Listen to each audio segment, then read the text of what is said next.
कैसे आप सभी लोग, एक बार फिर से स्वागत है आपका हमारे YouTube channel study with Yogesh में।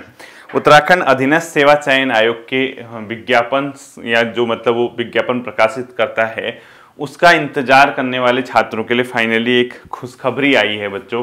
और चूंकि कल कैलेंडर जारी हो चुका है और आने वाले सितंबर 2025 तक यानी एक साल तक उसने अपना कैलेंडर जारी कर दिया है। ठीक है, इसमें 1 आरक्षी, पुलिस कांस्टेबल, इसके अलावा स्नातक स्तरीय, कनिष्ठ सहायक, सीजपाल यानी तमाम प्रकार के पद देखने को मिलेंगे। अब मैं ये नहीं कहूंगा कि आपके हिसाब से कौन सा पद सुटेबल है, ठीक है। अब क्योंकि कुछ पुलिस कांस्टेबल की तैयारी करते हैं, कोई फॉरेस्ट गार्ड करता है, कोई कनिष्ठ सहायक का वेट, कोई वैयक्तिक सहायक का, तो तमाम प्रकार के इसमें पद आपने देखे होंगे। और वो जो एक आपके पास अपॉर्चुनिटी फिर आपके सामने आ खड़ी हुई है, ये सारा परिणाम आपकी मेहनत का ही होगा कि आप इस अपॉर्चुनिटी को कैसे कन्वर्ट करते हैं अपनी सफलता में। ठीक है, आपने चेक भी कर लिया होगा, मुझे ज्यादा बताने की जरूरत नहीं है बच्चों। एक मोटा मोटा अनुमान जिसको नहीं पता है वो मैं बता देता हूं। आपने देख लिया होगा कि परीक्षा इसमें हवलदार प्रशिक्षक, होमगार्ड के अंदर हवलदार प्रशिक्षक, विभिन्न विभाग के अंदर कर्मशाला अनुदेशक, ITI अर्हता के पद हैं, विभिन्न विभागों के अंदर वैयक्तिक सहायक के पद हैं, विभिन्न विभाग के अंदर वाहन चालक है, संस्कृति विभाग के अंतर्गत संगतकर्ता का पद है, विभिन्न विभाग के अंदर कनिष्ठ सहायक, सीजपाल, मेट, कार्य पर्यवेक्षक, राजस्व सहायक, नलकूप और चालक के पद हैं। पुलिस विभाग के अंदर पुलिस आरक्षी का पद आपको इसमें देखने को मिलेगा। इसके अलावा जनजाति कल्याण विभाग के अंदर प्राथमिक शिक्षक है, सहकारिता के अंदर सहायक विकास अधिकारी वर्ग 2 है। इसके अलावा विभिन्न विभागों के अंदर लाइब्रेरी साइंस योग्यता वाले पद हैं। विभिन्न विभागों के अंदर वन दरोगा, इंटरमीडिएट विज्ञान अर्हता के पद हैं। विभिन्न विभाग के अंदर स्नातक स्तरीय परीक्षा है, सहायक लेखाकार का पद है, वन आरक्षी है, वाहन चालक है, विशेष तकनीकी अर्हता के पद है। ठीक है, नंबर ऑफ पोस्ट भी अगर आप देखेंगे किसी में 24, 370, 275, 34, 18, 1150, 2000, 21, 38, 6, 230, 26, 600 पद भी हैं किसी में 1 आरक्षी के। ठीक है, 21 और 60 पद। यानी आप अगर इसमें देखेंगे प्रस्तावित परीक्षा तिथि भी आयोग ने दे रखी है 21 अक्टूबर 2024 से प्रारंभ होने वाली शारीरिक दक्षता आपकी हवलदार प्रशिक्षक की। ठीक है, इसके अलावा 25 नवंबर को भी आपका देखने को मिलेगा। इसके साथ साथ दिसंबर में देखने को एग्जाम मिलेंगे आपको, 29 दिसंबर एग्जाम, जनवरी में एग्जाम, फरवरी से पुलिस कांस्टेबल का फिजिकल, यानी तमाम प्रकार के जो पद हैं आपके सामने। अब क्या है, वो चीज आ चुकी है आपके सामने जो आप जिस चीज का इंतजार कर रहे हैं। अब क्या होगा, यहां से अगर आपको सिलेक्शन लेना है तो बच्चों आपको मेहनत करनी पड़ेगी और मेहनत का कोई तोड़ नहीं है। ठीक है, कई बच्चे लिख रहे हैं सर क्लासेस शुरू करा दो, क्लासेस शुरू करा दो। फॉरेस्ट गार्ड है, पुलिस कांस्टेबल है या कुछ ऐसे एग्जाम है जिनके लिए तो मैं करा सकता हूं, लेकिन अभी नहीं बच्चों। मैंने आपसे पहले कहा है इस साल नवंबर और दिसंबर मिड तक तो इम्पॉसिबल है, क्योंकि हमारा खुद फैमिली फंक्शन है। तो मिड आप मान के चलिए दिसंबर 10-15 के बाद ही मैं अवेलेबल रहूंगा। लगभग 1 महीना तो मैं आपके साथ हूं ही नहीं, नॉर्मल मान के चलिए 1 महीने के आसपास तक आपके साथ मेरा समय नहीं रहेगा बच्चों। बहुत हार्डली, हालांकि मैं बीच बीच में ऐसे आपको नॉर्मल गाइड कर सकता हूं, बस प्रॉपर स्टडी के वे में नहीं होऊंगा। पुलिस कांस्टेबल क्योंकि अगले साल फिजिकल है उसका, तो एग्जाम भी कहीं जून वगैरह में होगा उसका, जब भी है जून जुलाई, मैंने अभी इसमें आपने देख ही लिया होगा। तब तक तो मैं कह रहा बहुत हो जाएगा आपका काम। ठीक है, फॉरेस्ट गार्ड का भी इजिली हो जाएगा। कनिष्ठ सहायक का एग्जाम कब है ये चेक कर लेता हूं मैं एक बार, ठीक है, क्योंकि इतना ध्यान नहीं रहता है। तो जो बाद के एग्जाम है, जो ग्रुप सी बेसिस है, उसकी तैयारी, चाहे वो एक प्रकार से आप लोग को है कि एक जो अपने आप में कोर्स शुरू करता हूं आप लोगों के लिए, चाहे आप 90 डेज का क्रैश कोर्स कहो या कुछ कहो, इस तरीके से एक तब तक अपने स्तर से तैयारी करते रही। मैं आपको बताऊंगा तब तक क्या करना है। ठीक है, ऐसा नहीं है, देखो ऐसा होता है आप किसी इंसान से, जैसे मैं परीक्षा की तैयारी कराऊंगा तो फिर वो सिर्फ फैक्ट, ये पढ़ना, ऐसा पढ़ना, ये आ सकता है, ये बताया जाएगा, लेकिन बेसिक तो आपको खुद ही पढ़ना पड़ेगा ना। बेसिक का मैं अभी बताता हूं आपको। इसमें मैं एक बार चेक कर लेता हूं कि कनिष्ठ सहायक की भर्ती कब है। कनिष्ठ सहायक सीजपाल 19 जनवरी 2025 को है बच्चों पेपर।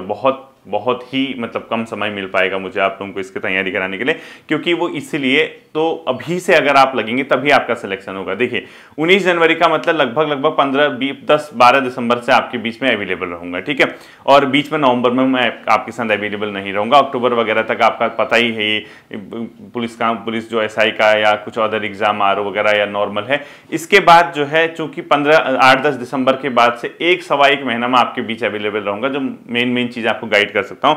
तो 19 जनवरी वाले एग्जाम पे बहुत ज्यादा मतलब ये मत सोचना कि सर ये कराएंगे, लेकिन मैं इसका तरीका जरूर आपको बता सकता हूं, बीच बीच में आपको गाइडेंस दे सकता हूं, ठीक है। पुलिस कांस्टेबल के लिए मैं कंप्लीटली अवेलेबल रहूंगा बच्चों, क्योंकि 15 जून को इसकी लिखित परीक्षा है, तो बहुत समय है, 6 महीने 7 महीने का समय, बहुत ईजिली अवेलेबल रहूंगा।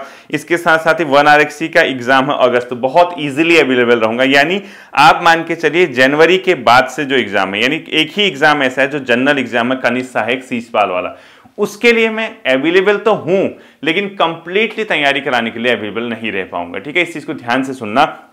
हाँ, लेकिन मैं कंप्लीट तरीके आपको बता सकता हूँ क्या पढ़ना कैसा पढ़ना। बाई चांस 19 जनवरी को एग्जाम है, तो अगर हम लोग मैं अगर आपके बीच 10 दिसंबर से अवेलेबल रहता हूँ, तो मान के चलिए फिर भी हमारे पास लगभग 40 डेज हैं। 40 डेज के अंदर मैं आपको मेन चीजें जो कि क्रैश कोर्स के हिसाब से कहो या क्या पढ़ के जाना, मतलब सीधे ये आ सकता है, इस तरीके से पढ़ना, यहाँ से ये क्वेश्चन पूछ, ये वाला चीज तो मैं करा सकता हूँ, बट प्रॉपर कोर्स कराना, प्रॉपर चीजें करा पाना बहुत मुश्किल है बच्चों, वो नहीं हो पाएगा, ठीक है। इस चीज के लिए ध्यान रखना।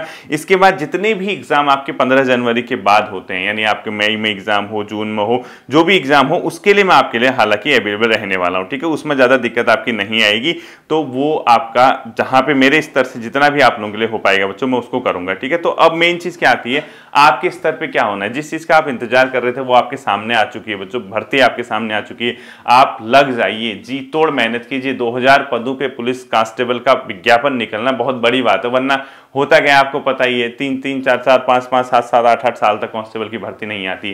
पहली बार मुझे लग रहा है कि ऐसा हुआ होगा कि आपकी जो विज्ञप्ति आई है जब 2021 में थी शायद ना पुलिस कांस्टेबल की, उसके बाद 2022-23 में बच्चे निकले थे, तो 24 में फिर आ गई। तो एक बहुत मतलब क्योंकि विभाग में कमी है बच्चों पुलिस कांस्टेबल्स की, ठीक है, बड़ा महकमा है तो वहां पे कमी रहती है। तो वो इसके अलावा फॉरेस्ट गार्ड की तो यहाँ पे आप जानते ही हैं, पिछले 2-3-4 सालों के अंदर आपने 1200 पद भी देखे, 800 पद भी देखे, फिर 600 पद देखते हैं। तो फॉरेस्ट गार्ड तो मैं खुद ही देखता हूं, मेरे साथ जितने स्टूडेंट जुड़े हैं मैक्सिमम तो फॉरेस्ट गार्ड ही दिखते हैं मेरे को, ठीक है, जो सिलेक्शन लेते हैं। तो वो भी है, कनिष्ठ सहायक वगैरह इन सब पदों पे आपकी भर्ती आ चुकी है। अब देखिए, नॉर्मली मैं आपको एक चीज बता देता हूं बच्चों, फाइनल विज्ञापन आने के बाद सिलेक्शन आपका किससे होगा, आपकी मेहनत से होगा। एक गोल्डन अपॉर्चुनिटी ये मान के चलिए, क्योंकि आपके सामने बहुत ही अब एक अच्छा स्कोप आ चुका है। आप पुलिस कांस्टेबल की तैयारी कर रहे हैं, फॉरेस्ट गार्ड की तैयारी कर रहे हैं, दोनों एग्जाम लगभग सेम पैटर्न के होते हैं। आप कनिष्ठ सहायक शिक्षपाल कर रहे हैं, एक ही पैटर्न का है। कुछ बच्चे स्नातक स्तरीय करते हैं, सब एग्जाम ग्रुप सी के हैं, यानी आपके पास कंटेंट हर एग्जाम का सिमिलर है, सेम चीज सेम पैटर्न पे आपको पढ़नी है। बस सिर्फ डिफरेंस इतना रह सकता है कि जो आप चीजें पढ़ रहे हैं बच्चों, जो आप तैयारी कर रहे हैं, उसमें सिर्फ डिफरेंस ये रह सकता है कि किसी में आपके थोड़ा सा लाइट लेवल के क्वेश्चन आएंगे, किसी में आपके थोड़े से हार्ड लेवल के क्वेश्चन आएंगे। लेकिन आप देखेंगे तो क्योंकि ग्रुप सी का पैटर्न यहां सेम है, तो वो आप लोग देखना, क्योंकि देखिए यहां से मैक्सिमम बच्चे जो है न्यू स्टूडेंट हैं, क्या है, न्यू स्टूडेंट हैं इस वाले बैच में, ठीक है। अब जो ये भर्ती ये कैलेंडर आया है, इसमें ऐसे बच्चे होंगे जो मुझसे हाल फिलहाल के दिनों में जुड़े होंगे या अभी जिनकी एज हो रही होगी, ये सच्चाई है, ठीक है। अब देखिए, चूंकि पुलिस कांस्टेबल और फॉरेस्ट गार्ड ये जो दो बड़े एग्जाम आपके ज्यादा पद हैं जिसमें, इसका तो आप बेफिक्र रहिए, ये क्योंकि बहुत पीछे है एग्जाम, एक अगस्त में है, एक जून में, तब तक तो आपके बीच में अभी ये 1 दिसंबर मिड से आपके बीच अवेलेबल रहूंगा, तो उसका तो कोई टेंशन लेने की जरूरत नहीं है। आप अपने स्तर से करते रहिए, जितना मुझसे हो सकेगा मैं आपको गाइड करूंगा, हमेशा ही करता था, अभी भी करूंगा, ठीक है। इसके बाद जो आता है आपका, उससे पहले जो एक जनरल एग्जाम है वो है कनिष्ठ सहायक शिक्षपाल वाला, क्योंकि वो 19 जनवरी का टाइम उसने दिया है। अभी आप क्या चल रहा है, सितंबर चल रहा है, 19 सितंबर मान के चलिए, लगभग हम पास ही हैं। तो अक्टूबर, नवंबर, दिसंबर, जनवरी, यानी 4 माह का समय आपके पास है। अब अधीनस्थ सेवा चयन आयोग जो पेपर करा रहा है, उसमें आपने पैटर्न देख लिया होगा कितना मतलब अलग हो चुका, वो दौर चला गया कि आप ऑनलाइन पढ़ें, एग्जाम में जाएं, आपका सिलेक्शन हो जाएगा, ऐसा नहीं होता आप, ठीक है, वो समय चला गया। 4 माह का समय है। अब इसमें क्या है, कंप्लीटली मैं आपके साथ अवेलेबल तो नहीं रहूंगा, लेकिन करंट अफेयर्स उत्तराखंड के, करंट अफेयर्स नेशनल, ये 2 पोर्शन तो मैं बहुत इजीली आपको बता दूंगा, ठीक है। इस एग्जाम में क्योंकि 10 नंबर की रीजनिंग आती है, अभी से प्रैक्टिस शुरू कर देना, अदरवाइज आपको बहुत परेशानियों का सामना बाद में करना पड़ सकता है। हिंदी चूंकि 20 नंबर की आएगी, हिंदी 20 नंबर की आएगी। राजपाल सिंह या कोई एक किताब ले लेना लूसेंट की, या राजपाल सिंह जी की किताब लेना या लूसेंट लेना, और इसके साथ साथ ही हिंदी लिटरेचर पत्रकारिता वाला पोर्शन है। हिंदी लिटरेचर की क्लासेस मैंने कराई हुई हैं, अगर आप देखेंगे UKSSC हिंदी वाला एक फोल्डर होगा, वहां शायद वो पहले कराई थी, वो रिमूव कर दी थी। हिंदी लिटरेचर का मैं आपको बताऊंगा क्या करना है, हिंदी साहित्य वाला। आप एनसीईआरटी की किताबें खोलना बच्चों, जो टॉपिक आपके सिलेबस में होगा उसी को पढ़ना। सुमित्रानंदन पंत दिया है तो एनसीईआरटी खोलो, सुमित्रानंदन पंत पढ़ो।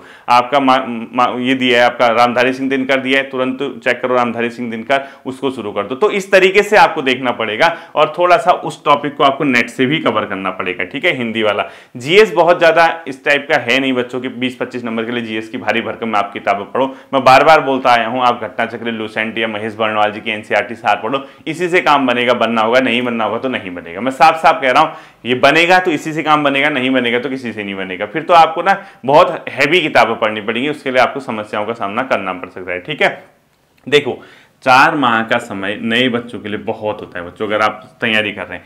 आपका सबसे मेजर पोर्शन इसमें उत्तराखंड, ये सभी बच्चों के लिए, ठीक है, मेजर पोर्शन इसमें उत्तराखंड है, जो कि 40 मार्क्स की आनी है आपका। क्योंकि ये जो एग्जाम है पीछे हैं, तो ये तो मैं आपको बताते रहूंगा, लेकिन आपको तैयारी अभी से करनी पड़ेगी बच्चों। क्योंकि आपके पास देखो जून में एग्जाम है, 6-9 ही महीने तो है, उसमें आप फिजिकल भी, आपका रिटर्न भी है। सोचो आप 8-9 महीने का समय सोच के यार बहुत है करोगे, तो उसके बाद अगर फाइनल सिलेक्शन नहीं हुआ तो कैसा होता है, क्या फील करोगे। सोचो पिछले बार कई बच्चे ऐसे होंगे जिसका पिछले बार पुलिस में नहीं हुआ, फिर उनको मौका मिला है तो वो दोबारा नहीं हुआ, तो कैसा फील करोगे। इसीलिए कह रहा हूं एक दिन कम पड़ता है बच्चों, पढ़ने वाले बच्चों के लिए ध्यान रखना, ठीक है। तो 4 माह का समय है आपके पास इसके लिए, कनिष्ठ सहायक वगैरह। बाकी ये जो एग्जाम है बच्चों, अभी स्नातक स्तरीय भी है, सब कुछ है। आप लोग सभी छात्र उत्तराखंड एक बार ढंग से पढ़ लेना, ठीक है। उत्तराखंड की जिला series, district series, individual topic series और उत्तराखंड हिस्ट्री फाउंडेशन बैच जो आजकल चल रहा है, ठीक है, ये तो मैं करा दूंगा। आपका उत्तराखंड इतिहास तक का पोर्शन कवर हो जाएगा आपका, ये नवंबर, ये मतलब आप मान के चलिए अक्टूबर एंड तक वो हो जाएगा। उत्तराखंड हिस्ट्री वाला वो फाउंडेशन बैच से कर लेना। बाकी जिला सीरीज मैंने कराई हुई है, इंडिविजुअल टॉपिक सीरीज मैंने कराई हुई है, साथ साथ ही उत्तराखंड की परीक्षावाणी आप और अजय रावत जी की किताब, ये 2 किताबें आप लोग चेक कर लेना, आपके पास है तो। विंसर ईयर बुक कब लोगे, जब आपका एग्जाम होने वाला होगा, उससे पहले नहीं लेना है, ठीक है। परीक्षावाणी और अजय रावत जी की किताब लेना। जिला सीरीज, इंडिविजुअल टॉपिक सीरीज मैंने पढ़ाई हुई है प्लेलिस्ट में, और उत्तराखंड हिस्ट्री फाउंडेशन बैच चल रहा है आपका, ठीक है, वो मैं करा दूंगा आपका पहले। तो उत्तराखंड का जो 4 माह बाद जो एग्जाम होना है उनके लिए उत्तराखंड का पोर्शन ये है, ठीक है। हिंदी के लिए चूंकि आप राजपाल सिंह जी या लुसेंट की किताब लेते हैं, तो थोड़ा ही ध्यान रखना, हिंदी साहित्य, जनसंचार और पत्रकारिता, ये 3 टॉपिक हैं। एक 2 क्वेश्चन आते हैं, तो 4-5 क्वेश्चन ये गायब हो जाते हैं। देखो हिंदी है ही कितने मार्क्स की, 20 नंबर की। अब पत्रकारिता वाला पोर्शन है, जनसंचार पोर्शन है, या अपने आप में हिंदी साहित्य, इन सबको मिला के 4 से 5 क्वेश्चन आते हैं। तो कितना बड़ा रोल होता है सोचो, 20 में 4-5 क्वेश्चन ये हुए, 15 बचे। 2-3 क्वेश्चन आपके जो लोकल हमारी लैंग्वेज है, मुहावरे, लोकोक्ति, जो आप लोग जानते हैं, कुमाऊनी में क्या कहते हैं, गढ़वाली में कहते हैं, 2-3 नंबर वो हो गए, तो 12 नंबर। 12 में से 1-2 नंबर आप व्याकरण में गलत कर जाते हो तो 10 नंबर, तभी तो 10-11 से ऊपर स्कोर नहीं हो पाता आपका हिंदी व्याकरण में। तो इसीलिए मैं कह रहा हूं कि इसमें एक चीज बारीकी से देखना।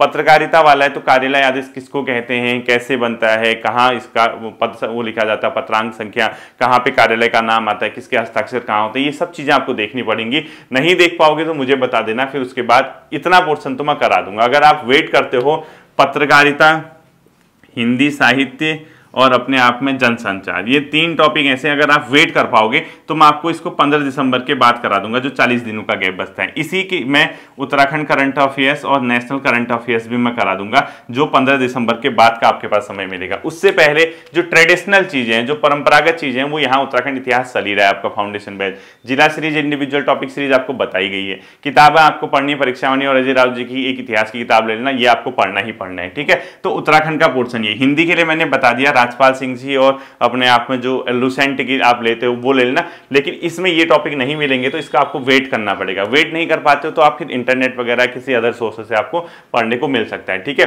जीएस के लिए चूंकि आप लोग सभी जानते हैं बच्चों, जीएस क्योंकि 20 से अब रीजनिंग है, प्रॉपर 10 नंबर की आती है। अगर आपने रीजनिंग के साथ मजाक कर दिया तो फिर आपकी लाइफ मजाक बन जाएगी। मैं पहले कह रहा हूं, अब ये ग्रुप सी का एग्जाम वैसा नहीं रहा कि यार हाँ हमने कुछ भी लिया और हमने पढ़ लिया हमारा सिलेक्शन हो जाएगा। बच्चों रीजनिंग का पोर्शन अपने आप में बहुत महत्वपूर्ण हो चुका है। बिना रीजनिंग के आपका काम नहीं बनने वाला है आज की डेट में, मैं आपसे इतना कह रहा हूं। तो रीजनिंग का पोर्शन जो है आप किसी न किसी किताब से 10 नंबर की प्रॉपर तैयारी कर लेना, अदरवाइज आपको ये बहुत ही प्रॉब्लम क्रिएट करवा सकता है फ्यूचर में। ये ध्यान रखना आप लोग, ठीक है। 10 नंबर की रीजनिंग की किताब लेके अभी से प्रैक्टिस शुरू करो। जो जीएस आती है बच्चों 20 से 25 नंबर की आती है। अब जीएस का ना कोई भरोसा नहीं है कि क्या पूछ देगा, कुछ पता नहीं चलता कि जीएस में क्या आएगा। हो सकता है आपकी कोई स्कीम पूछ दे, हो सकता है कोई नहीं। और याद रखना उत्तराखंड सरकार की योजनाएं पढ़नी है आपको, उत्तराखंड सरकार के द्वारा क्या क्या काम किए जा रहे हैं वो देखना है, वो तो आता ही आता है पेपर में, ठीक है। जीएस के लिए ल्यूसेंट जीएस ले लो एक तो, क्योंकि देखो 20-25 नंबर के लिए मैं आपको भारी भरकम किताबें नहीं बता सकता हूँ, पहले बता रहा हूँ। ल्यूसेंट की जीएस ले लो जो मोटी वाली आती, उसके साथ एनसीईआरटी सार ले लो महेश वर्णवाल जी की, ठीक है। एक किताब ऑब्जेक्टिव ले लो कोई भी, चाहे ल्यूसेंट ऑब्जेक्टिव ही ले लो आप, ग्रुप सी के लिए ल्यूसेंट ऑब्जेक्टिव काफी है, ठीक है।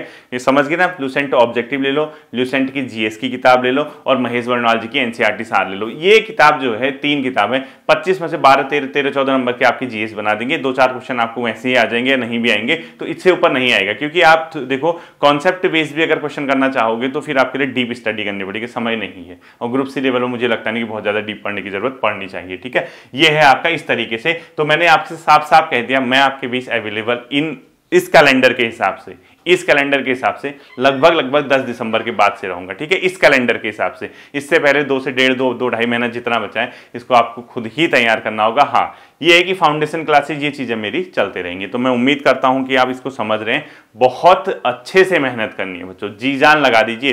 पूरा 1 साल आपके पास है, आपके पास तमाम प्रकार के एग्जाम है, और जो सिर्फ कनिष्ठ सहायक शिक्षपाल और ये वाला जो पद है इसके लिए मैं बहुत ज़्यादा मात्रा में आपके बीच नहीं रह पाऊंगा, लेकिन उसके बाद जो एग्जाम उसके पास समय है वो मेरी गाइडेंस में आप लोग करेंगे तैयारी, ठीक है। गाइडेंस का मतलब पढ़ेंगे तो आप अपने स्तर से ही, लेकिन गाइडेंस मिलती रहेगी मेरी, क्या पढ़ना है क्या नहीं पढ़ना है। होपफुली ये चीज़ें आपकी समझ आई होंगी। फिर मिलते हैं अगले सेशन पर, अपना ध्यान रखिएगा। Thank you.